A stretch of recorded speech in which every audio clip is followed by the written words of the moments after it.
Vous voulez acheter un rameur et vous ne savez pas sur quoi vous concentrer? Pas de problème, je suis Lars Wichert, 2 fois participant aux Jeux olympiques et donc un peu expert en rameur. Et je vais vous expliquer dans cette vidéo les points précis que vous devriez prendre en compte avant d'acheter votre rameur. Savoir s'il est compact, quel système de freinage vous préférez, quel rapport qualité-prix les rameurs offrent et quelles fonctionnalités supplémentaires ils proposent par rapport à d'autres appareils, ce qui peut finalement être décisif pour vous. Alors allons-y et voyons quel est le rameur qui vous convient le plus.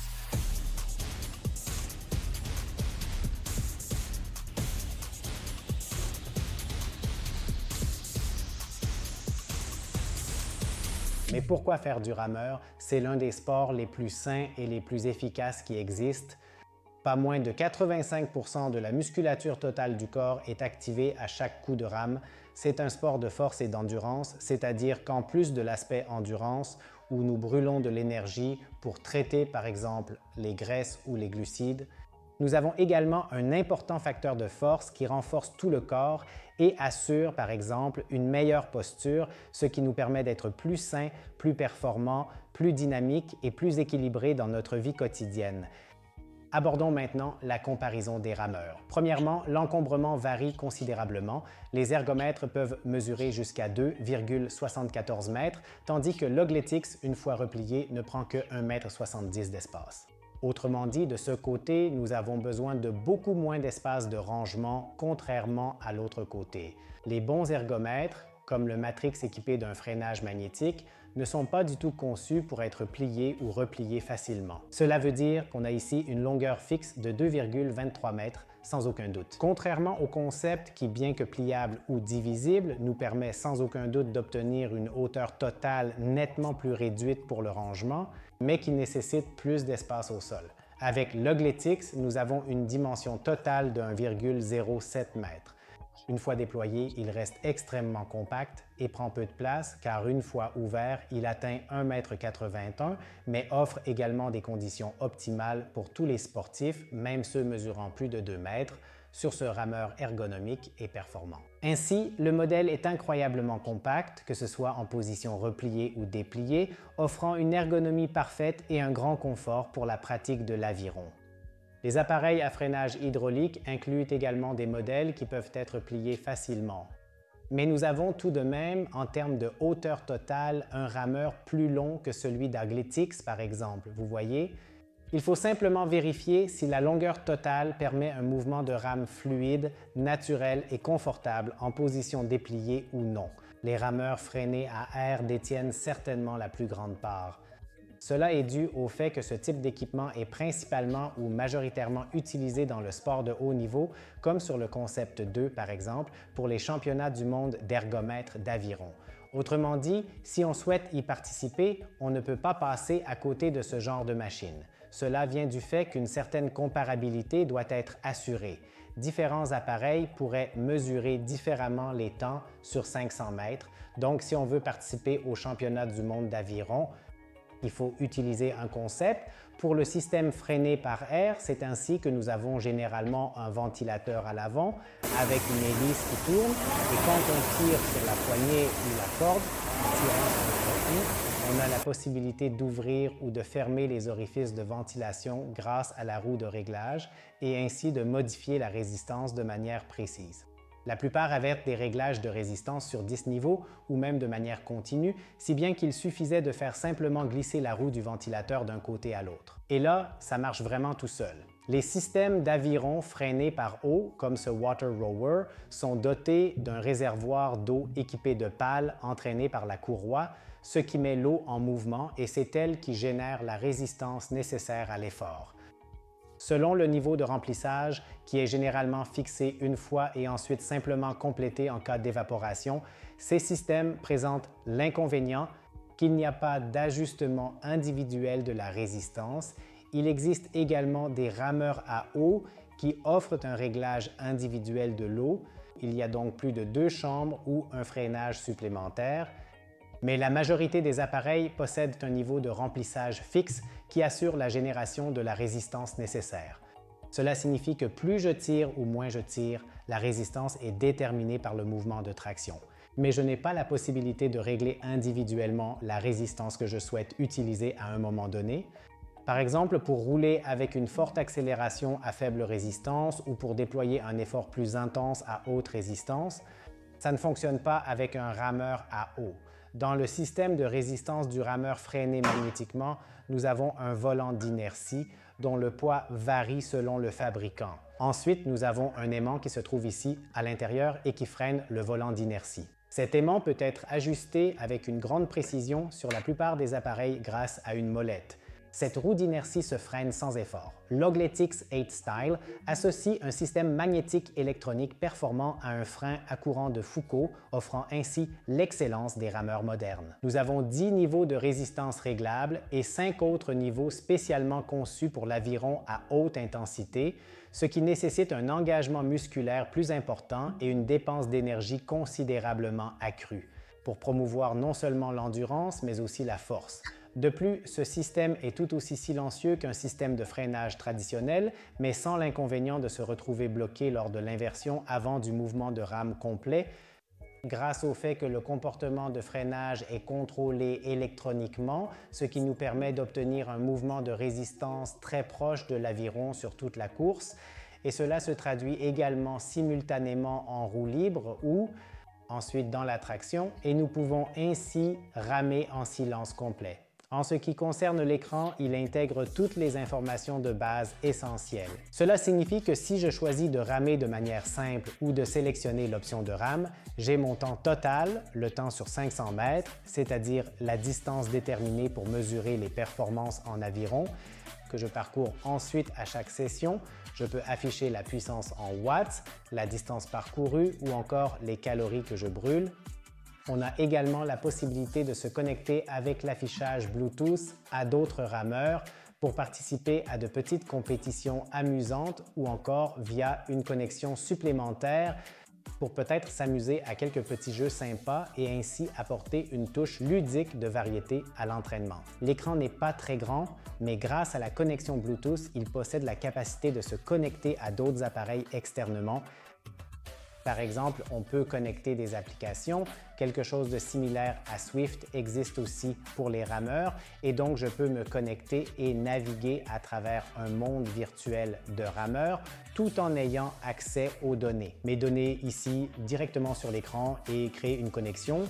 La majorité des rameurs sont équipés d'une connexion qui me permet de synchroniser ma ceinture de fréquence cardiaque et d'afficher cette information en temps réel. Tout est plutôt en noir et blanc avec un affichage numérique assez basique sans qu'il y ait d'autres informations visibles ou supplémentaires. Comme pour les systèmes de freinage magnétique, la plupart des rameurs à eau sont équipés d'un affichage numérique simple qui indique la vitesse, la distance parcourue et la durée totale de l'entraînement. Certains modèles offrent aussi la possibilité de connecter le pouls rapidement via Bluetooth. Mais sinon, nous avons ici une présentation et une interface similaire à celle des systèmes de mesure de la pression d'air, donc nous obtenons simplement les chiffres en noir et blanc, ce qui me permet d'identifier facilement combien de temps et avec quelle intensité j'étais en déplacement. Pour l'affichage, cela dépend vraiment du fabricant ou du type de rameur avec le système de freinage magnétique que l'on possède. Cependant, il arrive souvent qu'il ne s'agisse que d'un affichage numérique très rudimentaire. Cela signifie que ma durée totale, ma vitesse sur 500 mètres et éventuellement aussi la distance que je parcours me sont affichés. Certains ont aussi une connexion Bluetooth, mais pas tous, et donc cela implique que, par exemple, tous ne peuvent pas être couplés avec une ceinture de fréquence cardiaque ou un capteur de pouls, ce qui fait que je n'ai pas de feedback direct sur l'affichage du rameur concernant mon intensité, par exemple pour savoir dans quelle zone je me situe. En plus, pas de connexion possible aux applis tierces ou autres. Je suis donc exclusivement et entièrement relié à ce système de manière fixe, sans aucune autre possibilité de couplage disponible. Logletics propose deux modèles, le Sport et le Style, ce dernier étant celui que j'utilise actuellement. Le modèle Style propose un écran HD de 15 pouces et nous avons ici plusieurs options qui ne sont tout simplement pas disponibles chez d'autres fournisseurs. Nous avons d'abord la possibilité de démarrer un entraînement tout à fait normal, c'est-à-dire que, comme avec tous les autres rameurs, je peux ramer tranquillement et j'ai ici une vue détaillée de toutes les valeurs. donc la vitesse, le rythme, la durée et également la longueur ou la distance totale que j'ai parcourue en ramant. En plus, Logletix m'indique également, par exemple, mon rythme ou ma longueur de coup sans avoir à ouvrir une application supplémentaire. J'ai ici l'opportunité, dans cette vue standard, de tester et de ressentir mon ressenti à l'aviron et de vérifier si j'ai bien le bon rythme, soit 2 pour 1 à 2 fois plus de temps au retour qu'à la traction. Ce qui serait donc l'idéal pour une unité d'endurance normale ou pour une cadence de rame de 20, ou si je dois encore tester et ajuster un peu plus mes mouvements.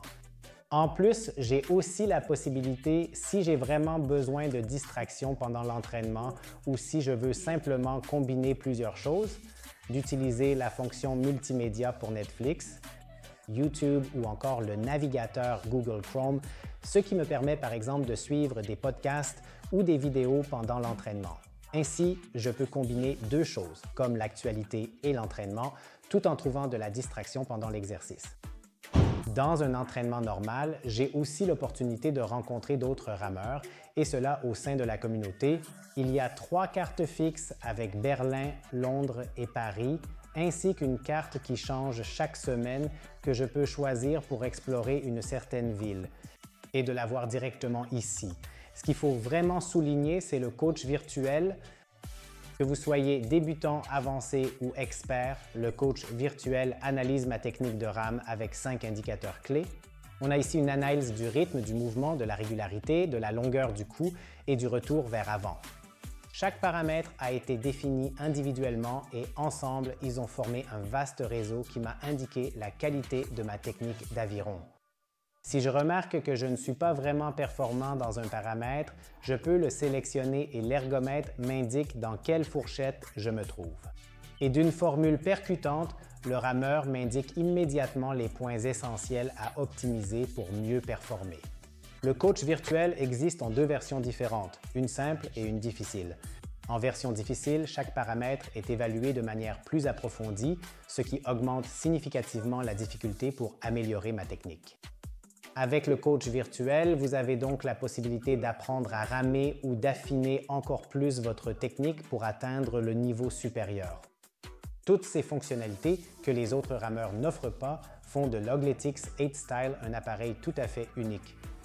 La sensation générale de rame est relativement similaire à celle sur l'eau, mais il faut préciser que, comme cette roue élévatrice coupe l'air dans le carter, le rameur devient assez bruyant, ce qui peut parfois être un peu gênant lors de son utilisation, et c'est pour ça qu'il peut évidemment être dérangeant dans un appartement ou même pour les voisins si on rame souvent, car ce n'est pas vraiment silencieux, mais génère un bruit assez perceptible et constant, ce qui peut perturber. Nous avons ici une géométrie qui est relativement similaire. À celle de l'aviron, ça signifie que nous avons une position très stable d'environ 25 cm de large, c'est-à-dire que j'ai une position très naturelle en termes d'écartement des pieds et je peux déployer ma force de manière optimale. J'ai un léger mouvement dans la position, c'est-à-dire que je ne suis pas complètement fixé sur un seul placement des pieds, mais par exemple, si je me tiens un peu plus vers l'intérieur, alors je peux en quelque sorte corriger ça un peu ici, grâce à un léger jeu que j'ai dans ma position. La hauteur de tirage, le plan de tirage est réglé de façon à procurer une sensation relativement agréable et j'ai une bonne traction et la poignée. Et bien en main, elle n'est pas trop lourde et l'ensemble de l'ergomètre a une certaine résistance vers l'avant grâce à la chaîne qui est tendue sur le caoutchouc en dessous pour que je puisse effectuer ce mouvement de rame. Cela signifie que j'ai toujours une légère traction vers l'avant et que, grâce à la géométrie et à la stabilité, je peux ramer de manière très efficace et au final, j'ai une bonne base technique grâce à l'ergomètre qui me permet d'optimiser ma technique de rame. Le sentiment de ramer avec un système freiné à l'eau est impressionnant. Ce système est conçu pour offrir une sensation de rame aussi naturelle que possible, notamment grâce au clapotis de l'eau qui recrée une ambiance authentique. Avec la plupart des appareils, on constate que la géométrie ne correspond pas tout à fait à celle d'un système freiné par air, par exemple. Du coup, souvent, le problème est que la poignée ou la pédale est un peu haute par rapport au siège roulant et que le mouvement de traction vient plutôt d'en bas que de manière relativement linéaire.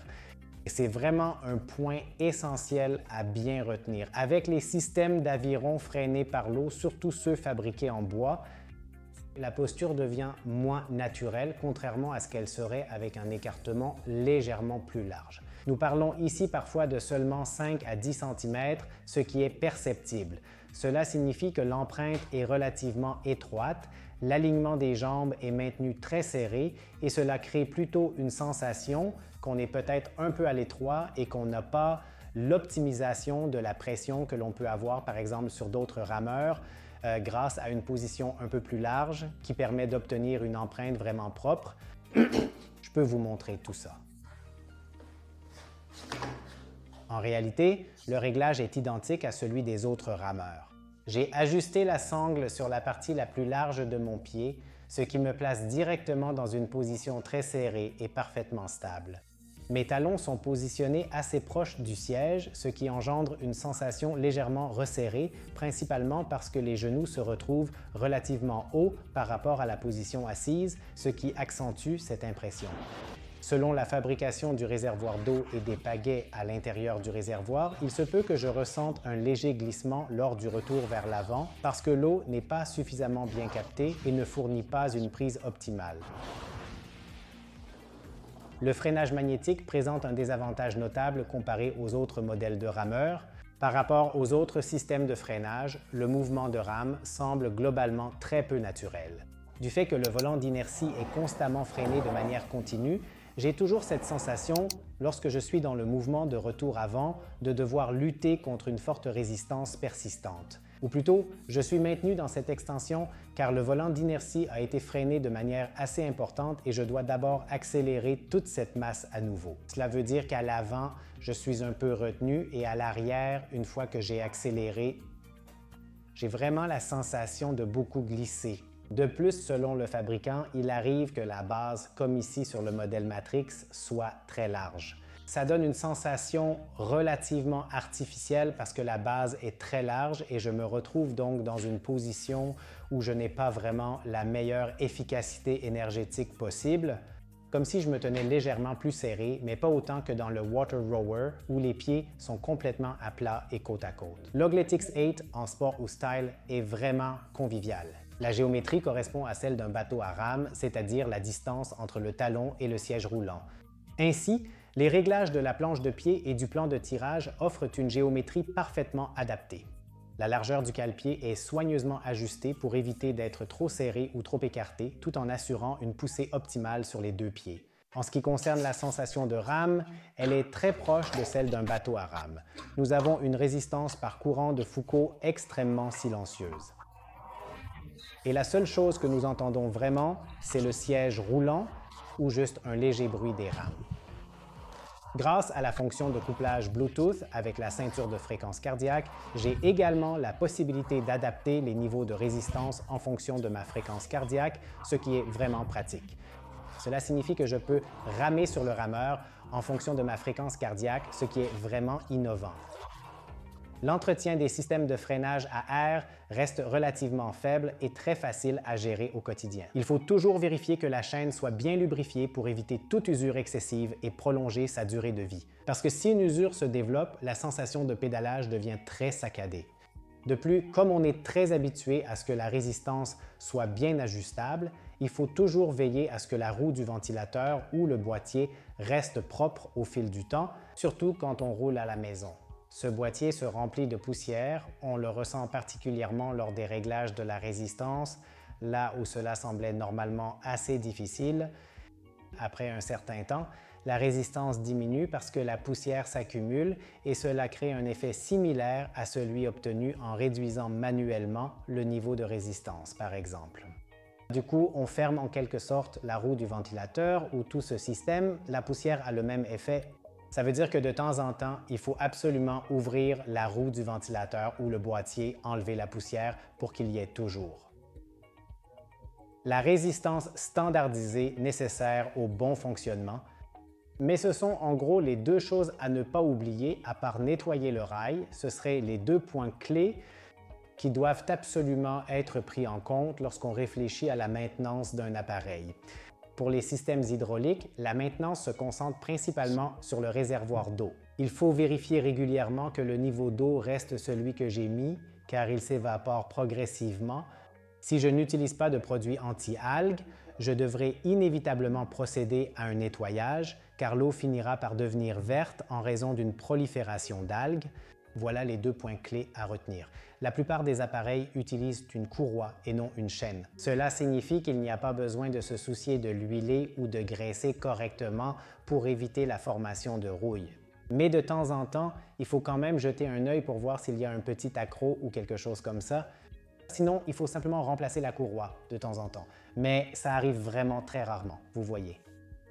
En dehors de ça, la traction de la courroie n'est pas tout à fait aussi puissante que sur d'autres.